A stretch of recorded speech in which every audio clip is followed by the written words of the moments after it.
It's time for the Splash Live from Civic Center TV, featuring stories from and about people like you in the greater West Bloomfield area. Simulcast on cable, 89.3 Lakes FM, social media, and the web. Now live from Green Media Center on Walnut Lake Road, it's the Splash Live. Live, local, social, it's the Splash Live on Civic Center TV and 89.3 Lakes FM. Welcome, friends and neighbors. I'm Tyler Kieft. Thank you so much for joining us. We start off close to home with a traffic alert in Orchard Lake and West Bloomfield. What's become a regular summer interruption on Orchard Lake will once again usher in the dog days of summer throughout a key portion of Orchard Lake Road. Beginning Thursday, tomorrow, August 14th, Orchard Lake Road between Pontiac Trail and Long Lake will undergo resurfacing, which means another portion of Orchard Lake Road is about to face a slowdown. The work will be done with flaggers on the street to direct traffic, at least in one lane at a time, going both directions. So expect delays through late August, according to the Road Commission for Oakland County. They estimate traffic backups could be heavy in this particular area of our community, so leave extra time on your commute. Take detours whenever possible in that surrounding area, and make sure to have patience. Be a passenger if this is on your route from A to Z throughout our community. For continued updates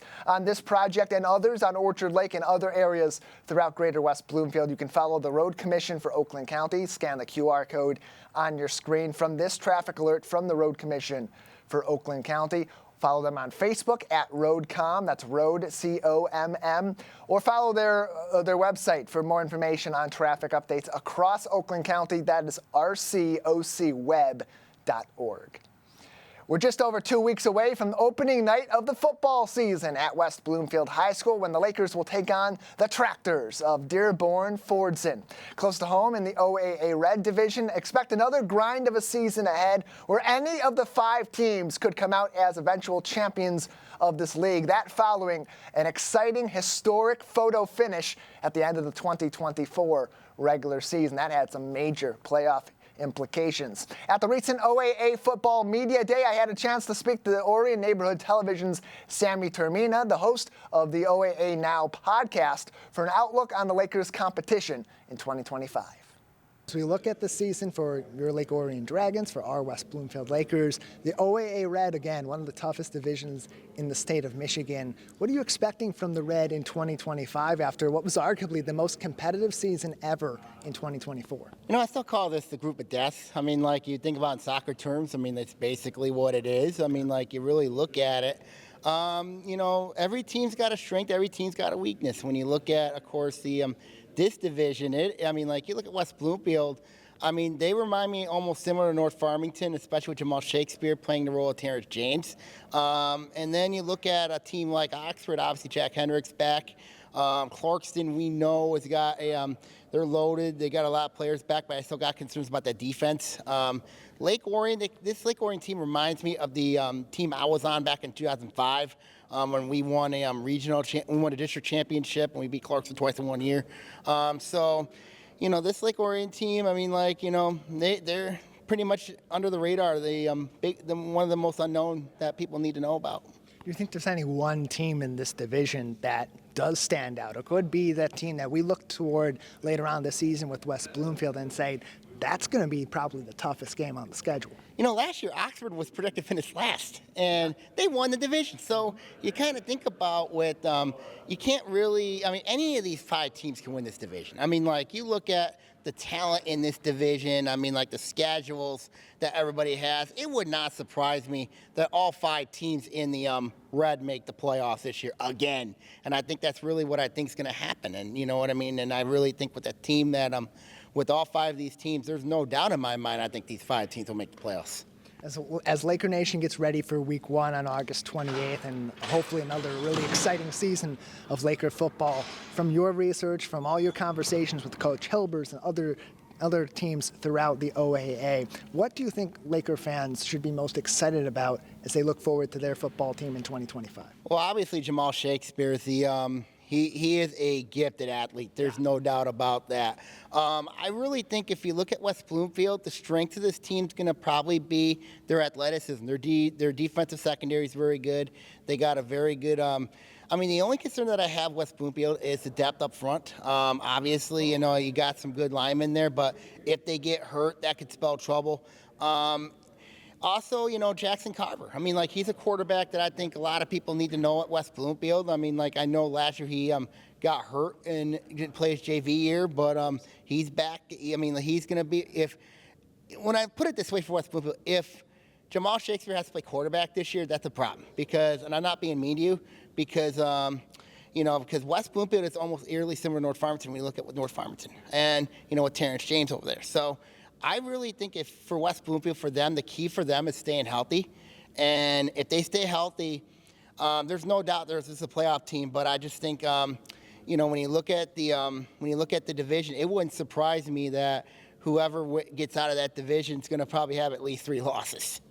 Yeah, Coach Hilbert said it on your podcast. I was listening to it, and I just can't get it out of my brain. He talked about Jamal Shakespeare. You mentioned him as a quarterback, and he said, it's really tough to refer to him as just a quarterback. He can play so many different positions. So really good point that if Jamal's playing a lot of quarterback, there may be some things that are left on the table for Laker Nation. One more thing we're going to be seeing is outside of the division, really tough matchups for West Bloomfield. What's really interesting, close to home in our community, up the street, Bloomfield Hills, back on the schedule. They got a new coach, one of the all-time greats in southeastern Michigan, in Scott Merchant. How big is that going to be for one of the Lakers' opponents this season, the Blackhawks? It is a big deal. What Scott brings to this league, obviously we know what he's done at Chip Valley.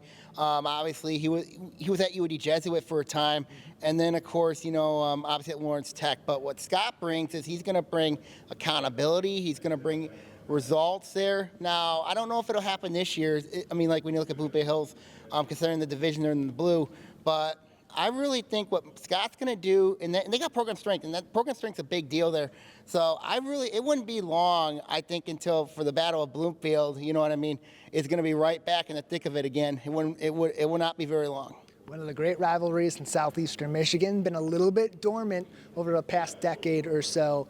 Perhaps back on its way very soon. Sammy, before we let you go, I want to get your predictions for the Red. Here are what your predictions for your Lake Orion Dragons and, of course, for our Lakers. When you look at it's hard to predict this division because, you look at last year with Oxford, they were projected to finish last. Then they went and win the division. So, I really can't really judge it right now. It's early, but, I really think, I want everybody to watch my previous show, and I'll give you my definitive answer there. All right, you teased it. Where can people see it? You can see it on the Orion Neighborhood Television YouTube page. We're going to have the preview shows coming up. I'm going to start working on them next week, and we're going to go from there. Podcast's already up. Each and every coach in the OAA Red and all throughout all divisions of the OAA. Almost every coach on the podcast. Sammy, thank you as always. Thank you really much. Stay tuned for more stories about West Bloomfield Lakers athletics on your home for Lakers sports, CivicCenterTV.com. And of course, you can always find us across our social media as well. Just down the road, the Lakers at West Bloomfield Middle School are going to be feeling like they're playing in the big leagues following the installation of a brand new turf athletic field. Kevin McIntosh got an exclusive look at the revamped facility with West Bloomfield School District Assistant Superintendent Jamie Stottlemyre. The West Bloomfield Middle School football field is a popular spot for outside activity amongst the students. Recently, the field received a major upgrade, which provided a new look and feel for the student athletes and patrons. We recently spoke with Jamie Stottlemyre, Assistant Superintendent of Facilities and Operations for West Bloomfield School District, to tell us why the field needed an upgrade. We had a lot of issues with the old field. The principals would call us quite frequently and tell us about some issues with, divots in the field. There was a lot of weeds on the field, and obviously you don't want to spray a lot of chemicals with kids out here running around. And the other big issue is that, and it's typical with any grass field, is it's difficult to grow the grass because the growing seasons are the fall and the spring, and that's when you have kids out there running around trampling it. So it's really hard to get the grass to grow. And the other issue was ongoing maintenance costs of keeping up a grass field and having to mow it, having to stripe it. There's a lot of costs associated with that. And lastly, it was just the playability. Obviously, we get a lot of rain here in Michigan, so we were not able to use it a lot because of the issues with mud and the water accumulating on the surface. Jamie further discusses the current status and the benefits of the new turf. The contractors are very close to having the field done. They actually put in the 40 tons of crumb rubber last week. They still have to disassemble the bridge that they use to cross over the track and to clean up some of their equipment over there, but they're getting really close to having it done. We did start it a little early. We started on May 13th with the hopes of being able to have it done before fall sports. The wonderful thing is the Shaw Game On is the company that we went with for the turf. They have 15 projects going this summer in southeastern Michigan. Ours was the number one out of the gate. So by being first, we were able to ensure that everything was manufactured and brought out here and put in place. And so they were able to complete the job. We learned about how the West Bloomfield School District incorporated the input of the students for the new field. Before we actually started the field project, we were able to get a few designs out to the students to vote on, and the students picked their favorite field design, so we incorporated that, which was pretty cool to be able to involve them in the project. Another thing that's nice about the Shaw Game On product is that they're able to tuft the color into the carpet fabric, whereas on a normal artificial turf field, every time there's a color change, those two colors have to be sewn together. But they have a patent on it where they're able to stitch or actually weave all the colors into the textile, which allows us to do things that you used to not be able to do. So here you can see, obviously, we have our new Lyle the Crocodile border, which just adds a little pizzazz to the project, a little fun, and it ties in with our new branding with the district. So a brand new design, shock put area, and turf is right here at the West Bloomfield Middle School to level the playing field for the safety of our students. The fall of 2025 is expected to see the debut of the field with plenty of activities planned on it. From West Bloomfield Middle School, I'm Kevin McIntosh, Civic Center TV. Not just an athletic field for the middle school. It's also used for practices, sometimes even for games and recreational sports all throughout the school year. Throughout the West Bloomfield School District, high school teams use that as a practice field when there's a busy day on the football field at West Bloomfield High School or other athletic facilities there as well for the many fall and spring sports, especially those warmer seasons. So definitely going to come in handy. A lot less maintenance with all that foot traffic all throughout the year. More information on this project and others can be found on Facebook and Instagram at West Bloomfield Schools. And of course, all the information you need to know from the West Bloomfield School District is always on their website on wbsd.org. For many kids and even some parents, it's the most dreaded time of the year. Those three words you really don't love to hear in the summer: back to school. A time of transition for all kids throughout Greater West Bloomfield and a change from the ease of summer back into the grind of a long school year. So, how do we beat the anxiety of entering a new school year? Here with some helpful advice is Dr. Melanie Schwartz from Viewpoint Psychology and Wellness. Dr. Schwartz, thank you so much for joining us. Thank you for having me.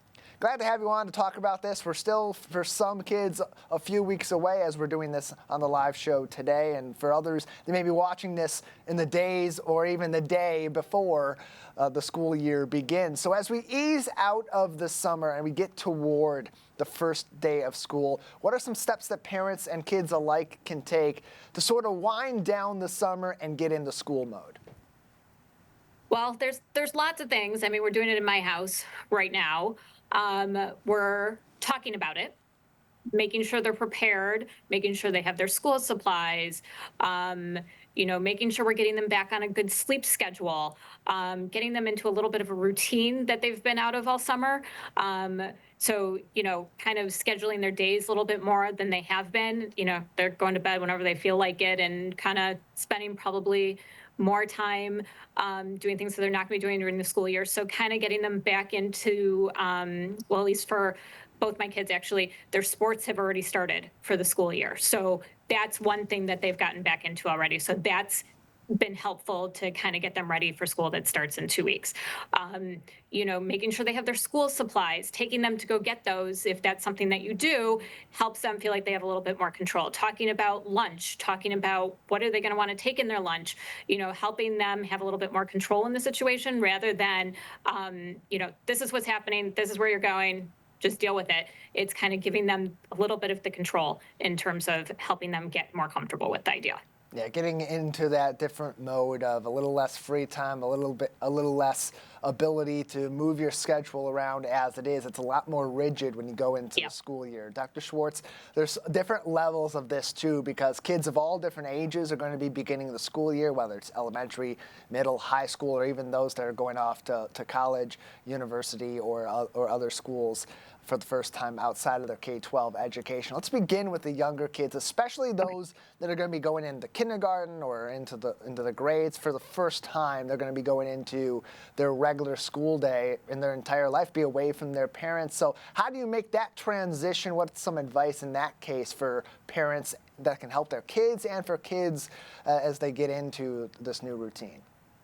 I think the nice thing that the schools do is that the year before, if you know what school you're going to, they do, offer the kids to come see the school, see the classrooms. And I think that helps. And then having a conversation with them during the summer about what did you like about your classroom? What are you excited about? What are you scared about? I think it also helps, obviously, with all grades, have the opportunity to go to school before school starts. I know my kids get it, the day before school starts, where they can, meet their teachers, go see where their locker is, go, kind of get the lay of the land. Again, if it's a new school, that's really important because it helps them, again, feel like they have a little bit more control if they know what the classroom is going to look like and who their teacher is, and kind of meet the other kids in the class ahead of time to decrease their anxiety about it, because it's all anticipation anxiety. Once they get there and they get settled, they're fine. It's just a matter of not knowing and just not knowing what to expect. So everybody's better if they know what to expect. So the more information you can kind of give the kids, age appropriately,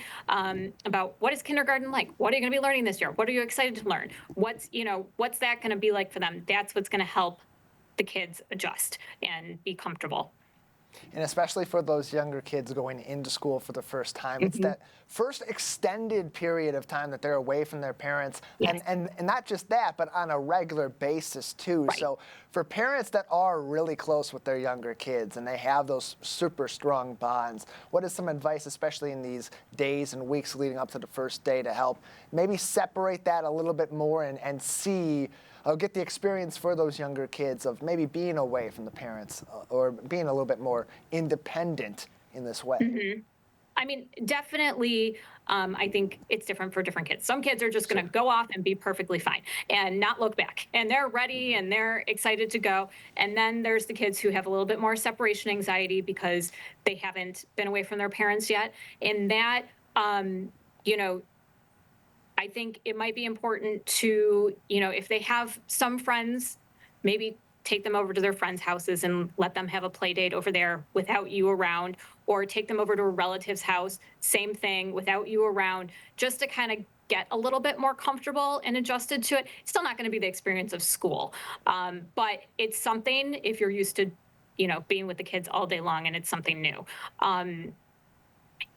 Obviously talking to them, always talking, always communicating with them. I will say that about any of these topics that we talked about today, making sure that you're talking to them. What are they afraid of? What are they nervous about? What's mom and dad going to be doing while they're at school? And maybe just don't make it too exciting because you don't want them to have any, FOMO. But talking about, again, really making a big deal about what they're going to be doing at school, meeting new people, learning. Just make it very exciting for them so it's a place that they want to go. Even if parents weren't big fans of school, making it a big deal for the kids, because that's what makes them excited and more ready to get out of the house and go. Yeah, and making that transition as comfortable as possible for those kids going back. Maybe school's a little bit more of an uncomfortable environment for them at that age. Or, of course, we've been talking a lot about those going in for for the very first time. Dr. Melanie Schwartz is with us from Viewpoint Psychology and Wellness as we get ready for going back to school in the 2025-2026 school year. We started with the younger kids. Let's go into the middle school kids now. This is a kind of a paradigm shift, sort of the biggest paradigm shift we see other than going in initially to school altogether. Now it's really the first time they get that little taste of independence. Maybe they're going to different classrooms more often. They're certainly going to be blended in with more kids from different schools than what they've been used to for the past 5, 6, 7 years.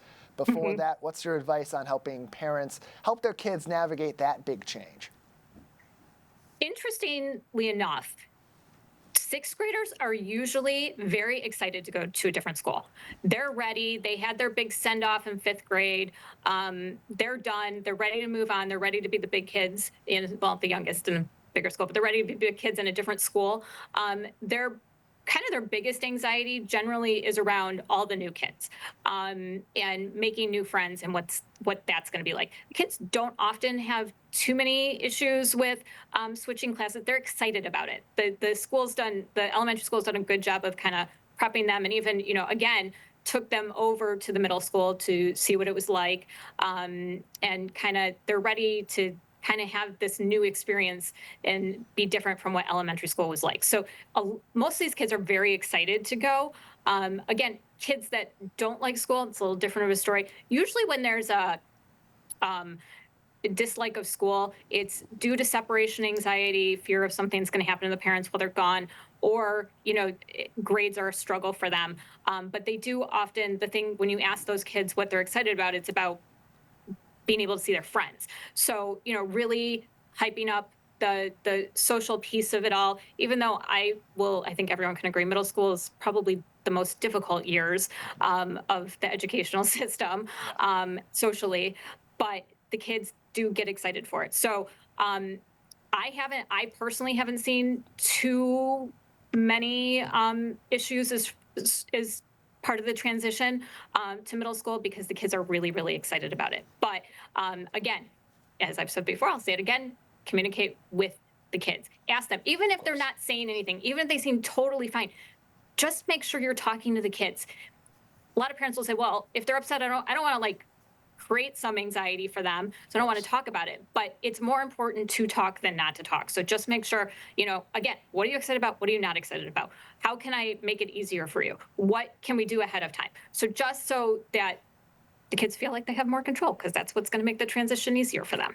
And your kids, you've seen them from the day that they've been born until now. You know their mannerisms. Kind of when they're not feeling quite right, and you can sense that. Having those conversations is a great way to keep up with that. Dr. Schwartz, you made a really good point too, that middle school is kind of that most treacherous period of childhood, and from a school perspective, particularly on the social side. That can have a big impact on the kids, but that's also a really critical point for parents to have that involvement and have those conversations with their child or with their children, and be able to do their part to help them through that as well. What advice do you have for parents in terms of intervening, having those sort of conversations, and helping their kids navigate a really difficult time in their youth? I would really try to be very involved. Okay. Not in the school, but with the kids during this time, because everyone's maturing at a different rate at this point. You have some kids who have, gone through puberty at this point, some who are just about to, some who, are somewhere in the middle. And it gets to be difficult for them emotionally, the kids emotionally, because they're growing at different rates and going through this critical time at such different rates. And emotionally, that has a strong impact on them. So making sure that you are very involved in knowing what they're doing, knowing what their thoughts are, knowing, how they're feeling, how they deal with their emotions, what's going on. If you feel like your kid is not opening up, is, very closed off, doesn't want to talk to you, that's a good opportunity to talk to the school about them maybe talking to the social worker, or even maybe getting them into therapy, where they have someone outside the family who can talk to them and kind of get their feelings out, because it is a really hard time emotionally for these kids during that age range. And the most important thing is just going to be that they're talking and they feel like they can talk to somebody. Again, it doesn't have to be a parent, it doesn't have to be a sibling, it doesn't have to be a family member. Just make sure they're talking to somebody and being able to kind of work through whatever's going on during that time.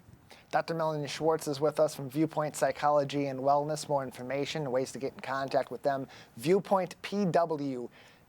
As we talk about going back to school, very similar sort of transition between elementary to middle school to high school for kids, but something that maybe isn't looked over too much when you're talking about the psychology or the mental health perspective of going back to school. It's those older high school kids, they've been through the motions, they're used to this, especially those seniors going into their final year. They kind of know what's going to be going on in those last few months of their schooling. Maybe they have their future sort of planned out already, and it's easy for them to sort of lose their focus along the way. Many times we hear about senioritis when they get into that point of the year. So for parents, how do they help to keep their kids focused as they go into their last year of high school, which some look at as being maybe less critical than the other three before, but can really have a big impact on setting them up for going into their adult life?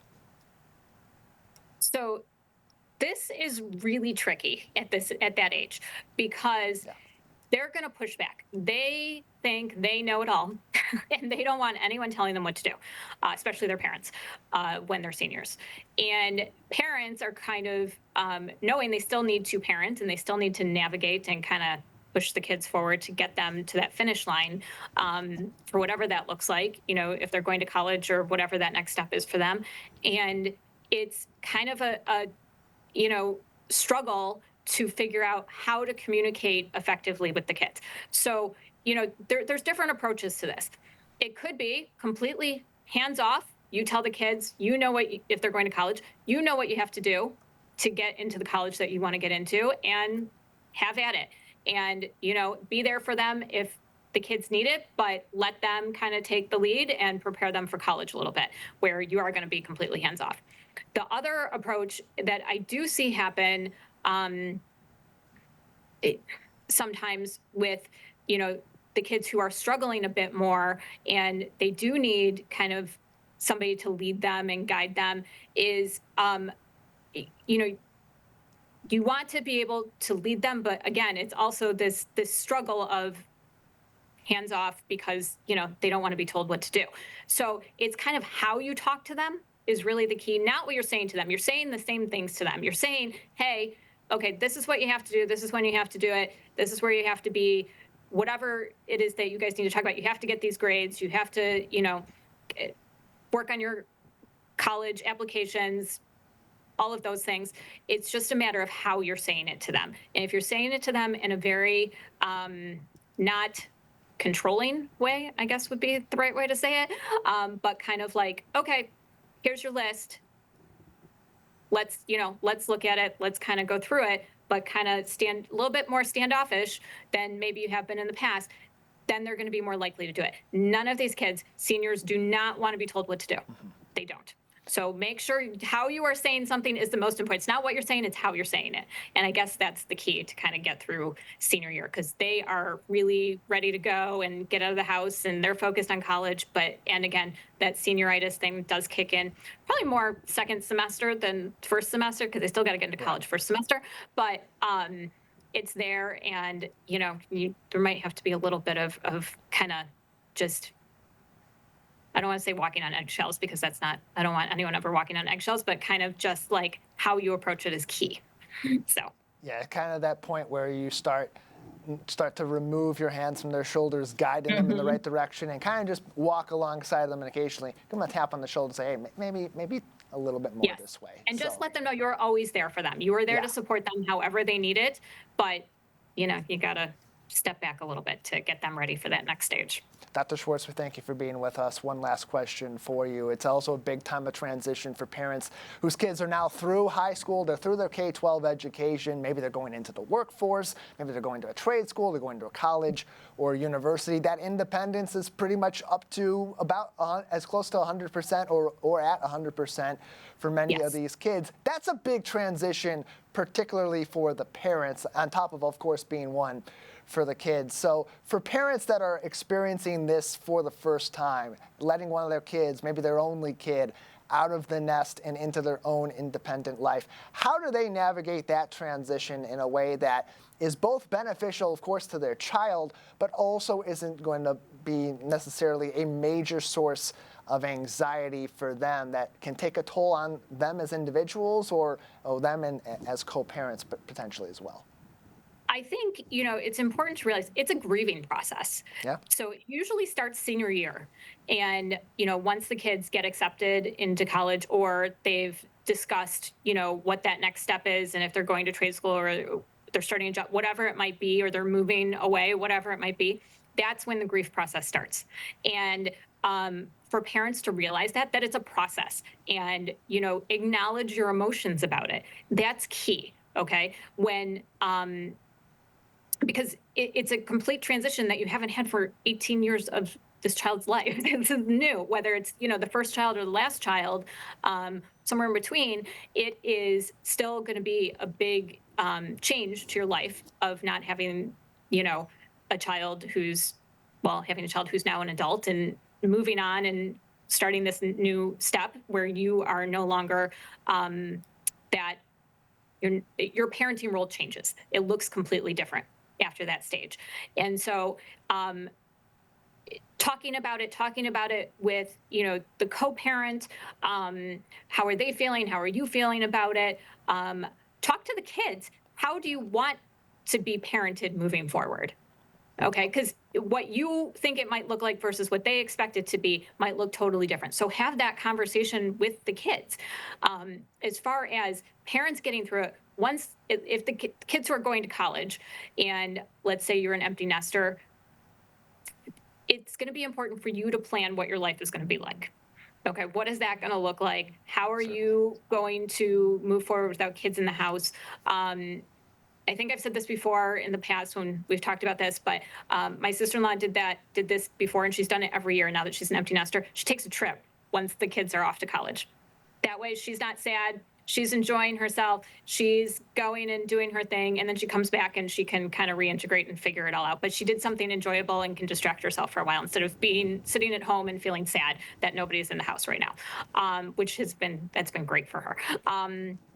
So, figuring out what activities are you or hobbies or new things are you going to incorporate, and figuring out what is life going to be like without kids if you're an empty nester. If, it's one less child, your structure doesn't change that much.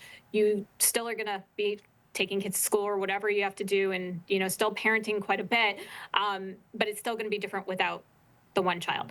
Another thing, have the conversation with your child if they're moving out, how often are you going to talk to them? Right now you talk to them, I'm guessing, every day, right?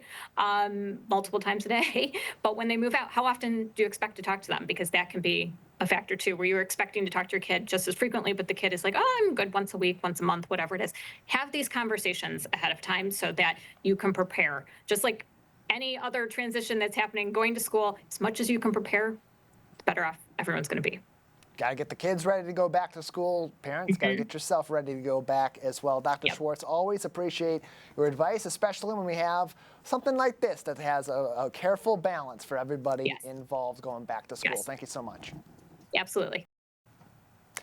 ViewpointPW.com is the place to go for more information. That's their website. You can also follow them on Facebook at Viewpoint Psychology and Wellness, and on Instagram at Viewpoint Psychology as well, to get in contact and for consultation. The Future Connect Community Center at West Bloomfield Town Hall's complex is one of the most anticipated amenities on its way to Greater West Bloomfield, with the bond to support the project voted affirmatively by the community just over a year ago. Work is now underway to make the final plans and get construction going in the coming months. Joining us for an update on the project is West Bloomfield Parks Executive Director Kelly Heyer. Kelly, thank you for being with us. You're welcome. Good morning, Tyler. Yeah, good morning. Glad to have you on the program with us. You gave an update to the Township Board recently about where the project is at for the community. I'm sure they're very excited a year later after voting through the bond to get an update on where we're looking at for the future of that massive Connect Community Center at the Civic Center complex. This is what was proposed at the time of the bond a year ago. A lot has changed since then. Where's the project at as we speak? Oh, that's a loaded question, Tyler. But to simplify it, we are still in the planning design phase. So with any kind of construction project, those of you listening at home, maybe you're familiar with the residential update, but on the commercial level, there's a lot more behind the scenes that go into it. And so when the image that was just shown, that was our rendering created a couple years ago in order to prepare for the bonds campaign, the public information that we wanted to share to the voters on what it could be. So after hiring and onboarding our architect firm, our engineer, our landscape architect, as well as our geotechnical engineer, our interior designer, low voltage, things are progressing, and we're able to make better informed decisions given the exact site placement of the building. So right now, it's August. We are in the middle of developmental design, and that means we've gone through concept design as well as schematic design. So the floor plans are settling down. We're focusing on the exterior facade, the materials, how do we break up the big building into smaller sections so it doesn't seem so big on this campus. And what we're talking about is a building that is over 46,000 square feet. So if you measure exterior wall, it is just over 48,000. But the first floor is under 28,000 square feet. And the first floor is bigger than the second floor. However, it encompasses the gymnasium, the welcome center, as well as the nature center on the first floor. And the second floor will be more multi-purpose space and where the staff is, as well as access to the track. So when you fit all those amenities in, and given the site that we have to work with on the campus, the building ended up being very long and linear. And so we've broken the building up into 3 different components. And so right now it is figuring out, all right, do we have the front entrance right? Do we have what we need for that faces the parking lot, that faces the woodland wetlands?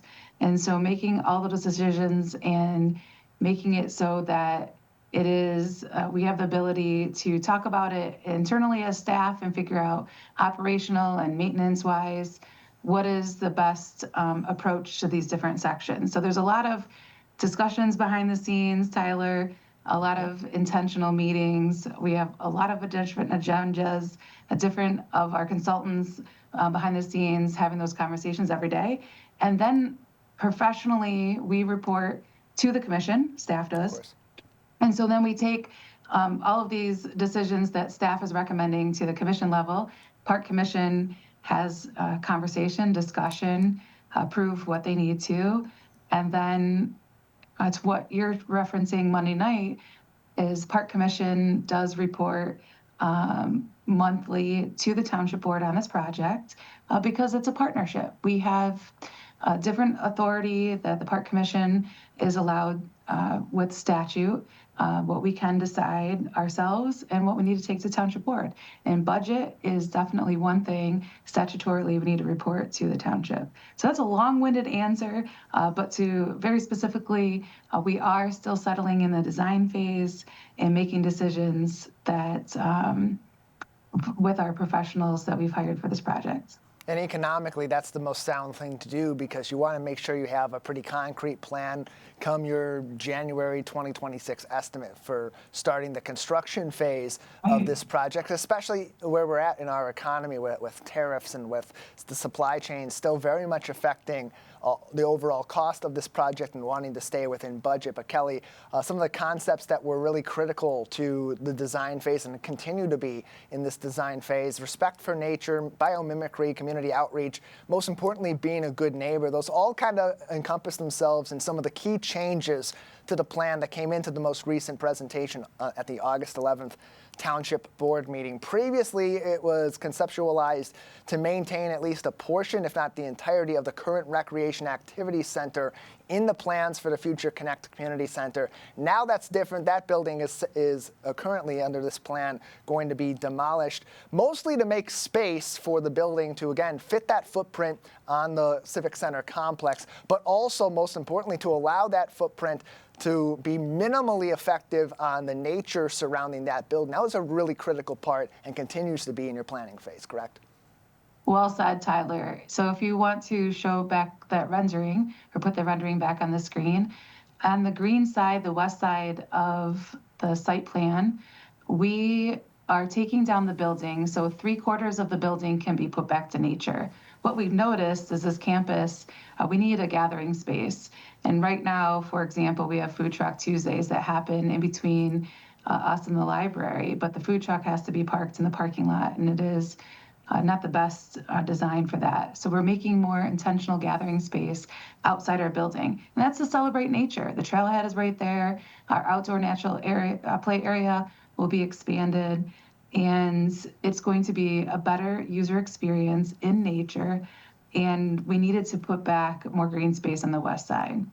So that is in the light green there that you can see. And then the other colors that are blacked out, you can see the 3 sections of the building. So on the connected to nature, makes most sense, is the nature center. And on the second floor is staff. And then as you move east, the middle part of the building, that is where you would enter the welcome, customer service, multi-purpose space. And then upstairs is senior lounge space, as well as our dedicated gaming room, lecture room, where the furniture can be card tables set up all day.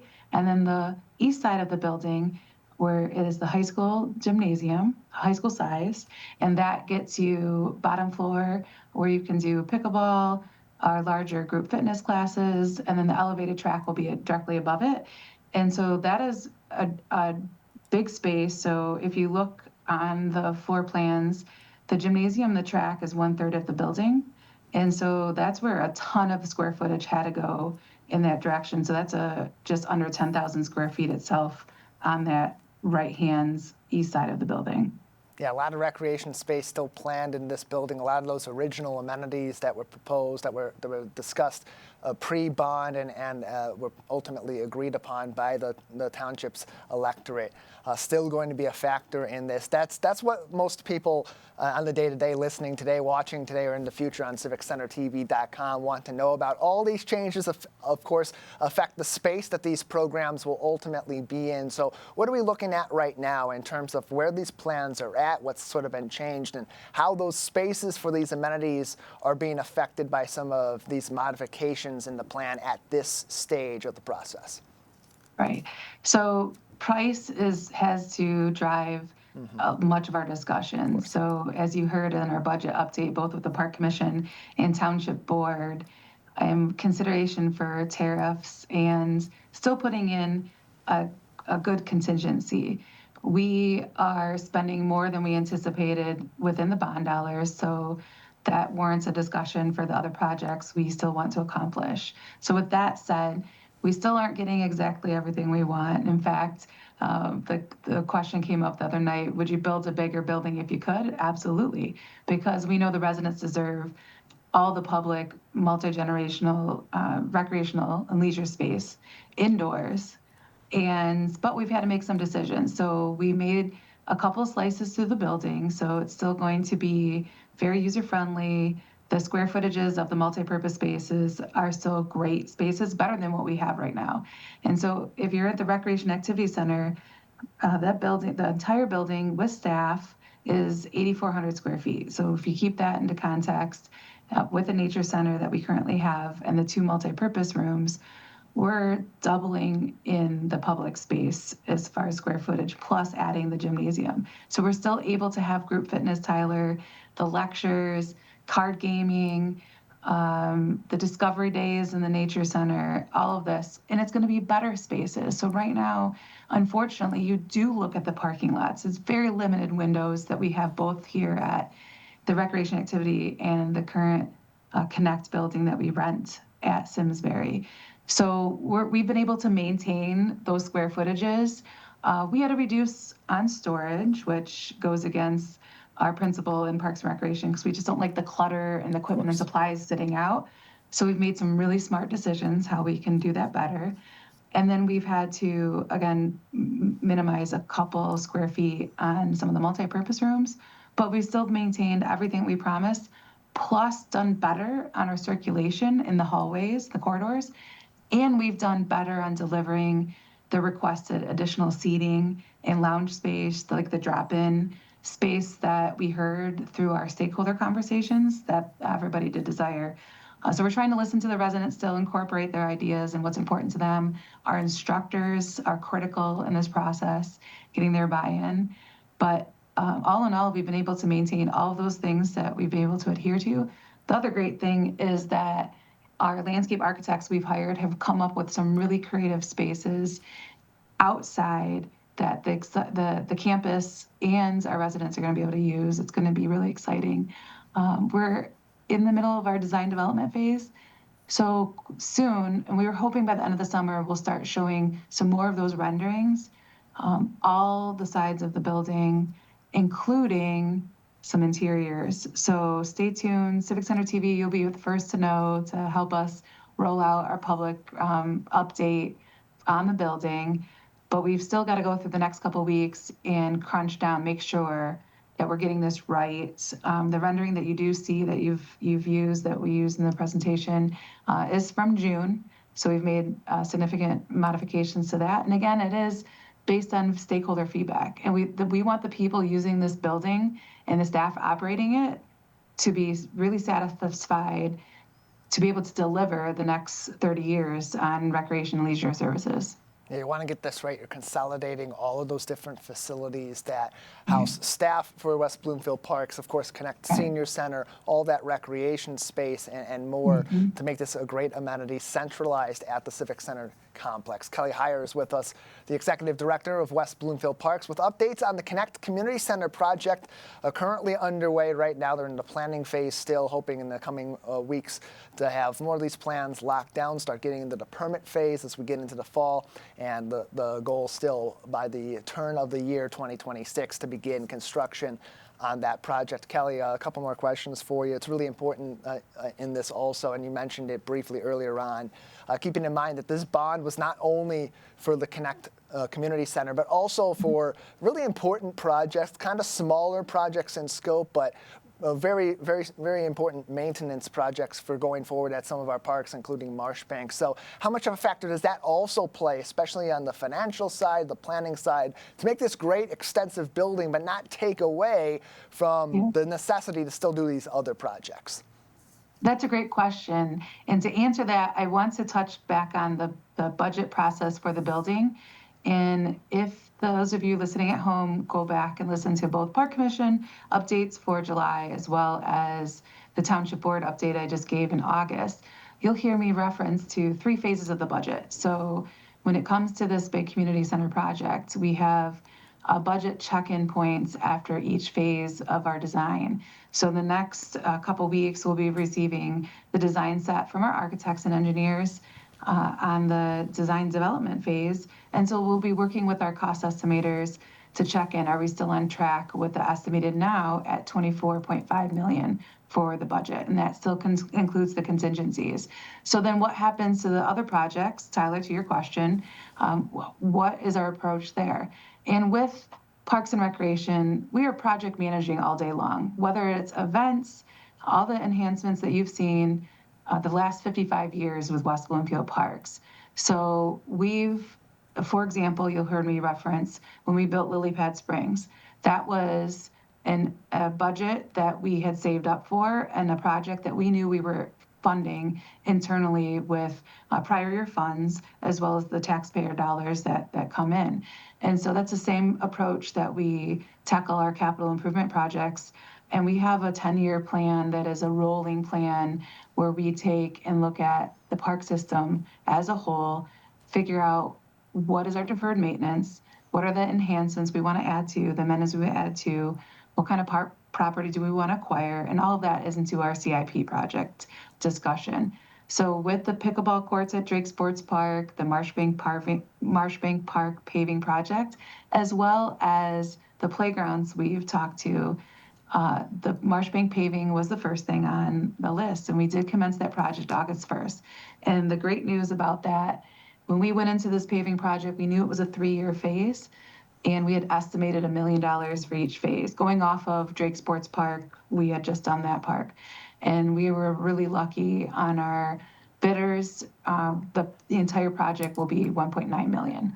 So it is under budget, and only a third of that project will be paid for by bond dollars. So at this time, there's little wiggle room for that, but we will be figuring out Drake Sports Park as well as the playgrounds in our CIP conversation in the next budget year. So for those residents, rest assured, West Bloomfield Parks, we continue to deliver amazing amenities, and we're really proud that our residents do support us. So there is not a big list of deferred maintenance, and we're able to tackle that. So more to come on that specifically, but we know about it early on and able to strategize with the park commissioners to make sure that our residents get the amenities that we have promised them. And all the powers that be definitely also a factor in this planning process from the Parks and Recreation Commission. They're overseeing this. They're talking about this in their public meetings, including their televised monthly meetings. So, same goes with the West Bloomfield Township Board. If you want to see those presentations, civiccentertv.com in our on-demand section. The July 23rd West Bloomfield Parks and Recreation Commission meeting was their most recent presentation there. And then the Township Board, they did a presentation with the latest budget information and design information. That's the August 11th meeting. Again, civiccentertv.com. We're joined by Kelly Heyer, Executive Director of West Bloomfield Parks. That's the update on the Connect Community Center. Kelly, thank you so much for your time today.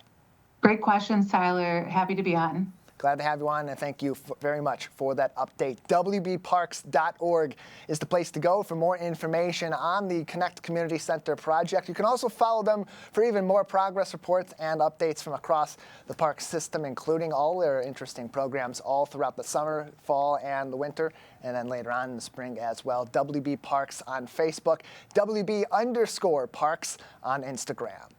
This weekend at Covenant Baptist Church, the Late Night Writers Room is coming to your hometown. Former Late Night with Jimmy Fallon writer Chris Wineland is bringing his clean comedy special to the church for a night of family fun and laughter.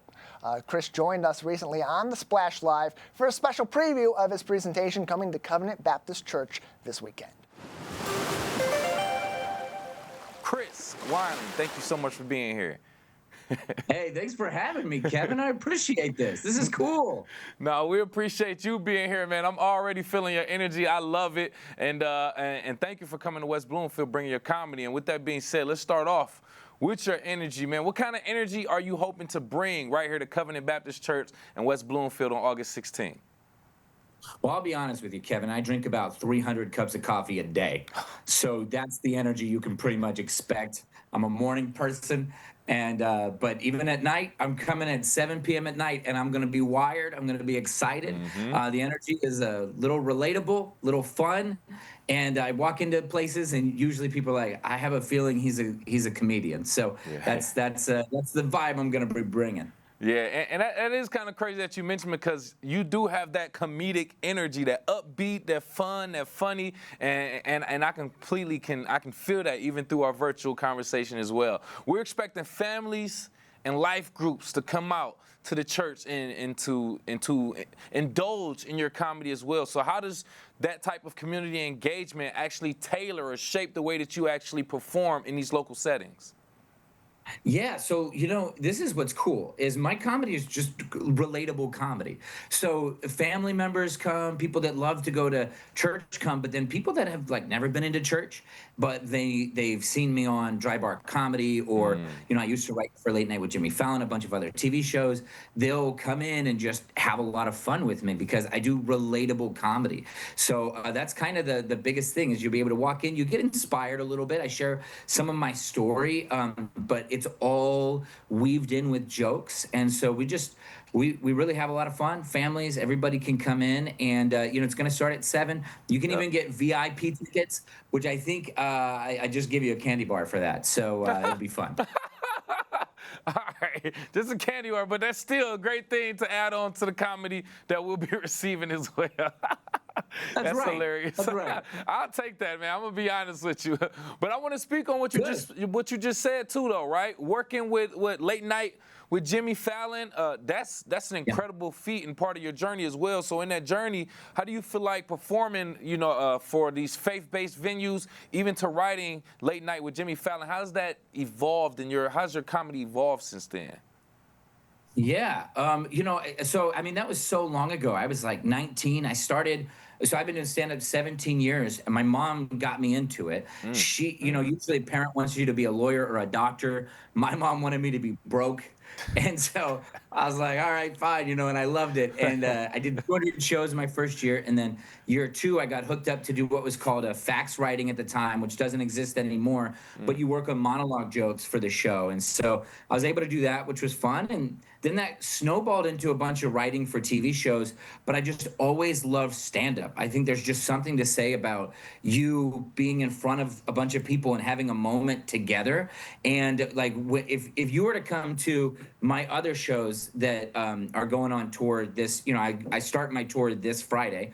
If you were to go on tour with me, you would get a different show almost every night because it's all about this experience that you get to have. Nice. And I love that too. And we want to speak a little bit more into that experience that you are providing with people. But with us right here live on The Splash, by the way, award-winning Christian comedian Chris Weiland, talking about being at the Covenant Baptist Church right here in West Bloomfield, August 16th for Clean Comedy Night. Now, I want to talk about the message in your comedy as well. Do you have any themes or messages that you do try to weave into your humor when you're at these events, these community-minded atmospheres as well? Yeah, and let me just say, Kevin, thank you. The way that you hype me up, I'm like, award-winning, written for this cool stuff. I mean, you need to intro me that night. You deserve okay? it. Also, I think it's my daughter that's crying. I apologize. I think it's getting figured out. But so with all of that, I think that, yes, I bring a bit of inspiration. I bring a message. I had some crazy things happen in my life, and I think a lot of people do, Yes. And there's some healing in humor. I cannot tell you how many times I've done a show and I get off stage and somebody's come up to me and they said this was the worst week of their life. There's people that they have gone to their mother's funeral and came to a comedy show. I don't even know if I could do that, but yet they walked away with healing, and they were like, I needed this. And so, comedy and laughter, it's so healing that it can just completely transform so much. Yeah, no, and I've heard other comedians speak on that, how people come from very disappointing situations or whatever the case may be in a different mood, and then come to a comedy show to kind of lift them up. And entertainment, and a lot of times, I used to work in radio, you would feel like sometimes like you're not doing anything that's really changing lives. But when you get that feedback from people that tell you really helped me during this time, it means a lot. So I completely understand that, and I want to applaud you for that as well. Now with that being said, there has to be a balance, right? You are trying to make people laugh, but you also are putting a message in there. So how do you balance both that humor and that heart in your performance? Well, I think I learned this. I used to be a pastor as well. So I used to be a pastor. Well, I haven't told the congregation yet. So I figured when they come back, I'll come back. You know what I'm saying? No, but I have a little bit of that. in my background, and then stand-up comedy. And so I've learned to take my stories and the troublesome things in my life and have the jokes drive the story. So people are listening, they don't even realize that I'm talking about an inspirational thing. And so that's kind of where I kind of dive from, is like there's some heartaches I've had, some hardships we all have. And so just sharing that up there, but litany of jokes in it. I could agree with that. And I'm looking forward to it. Sounds like a great time as well. Great inspiration with some humor and some laughter. I love that. Before we let you go, what type of inspiration or connection would you love for West Bloomfield families to take away from your performance? Oh man, I would love for them to just be inspired, to walk away and feel like they just had a great time. I really believe in the power of laughter. If you're in West Bloomfield and you're watching this and you're like, I haven't laughed in a long time, bring your family, bring your friends, and just come and enjoy it. Like this show is for you, not for me. And so you're gonna have a blast. And also, I think it's important to know, you can bring kids, you can bring family. Kevin, I'm raising raccoons right now. I don't know if you can hear the chaos in the background, but they got up 5 minutes before me, okay? And I caught them eating salami and cheese. They found the salami and cheese board. I'm raising raccoons, Kevin. I don't know how to deal with this. This is why I'm going to West Bloomfield, Michigan, because I need. And I'm telling you what, I don't know anybody that gets up at 5 in the morning to eat a charcuterie board, but my wild children are doing it. So just come in and laugh with me. I need a break too. That's all. Maybe we can all get babysitters. I don't know, Bro, but it's gonna be fun. When you said, I didn't know whether to take you something like, is he really raising raccoons? Yo, Chris. All right, okay. We already get a taste of the energy that he's gonna bring to West Bloomfield, and I love it. Once again, Mr. Chris Wineland, Christian comedian, award-winning, who will be at Covenant Baptist Church August 16th. Thank you again for your time, sir. Absolutely. Thanks for having me. I appreciate it. You can get more information, including how to get tickets, on facebook.com/Chris Wineland Comedy. And again, that show at Covenant Baptist Church on Maple Road in West Bloomfield, 7 p.m. Saturday, August 16th. That is our show for today. I want to remind you that television that's close to home is always online on civiccentertv.com and across our social media. Big thank you to our entire crew at Master Control, and for you for joining in at home, at work, and all throughout Greater West Bloomfield. For our entire team, I'm Tyler Kieft. Live, local, social, this has been The Splash Live on Civic Center TV and 89.3 Lakes FM.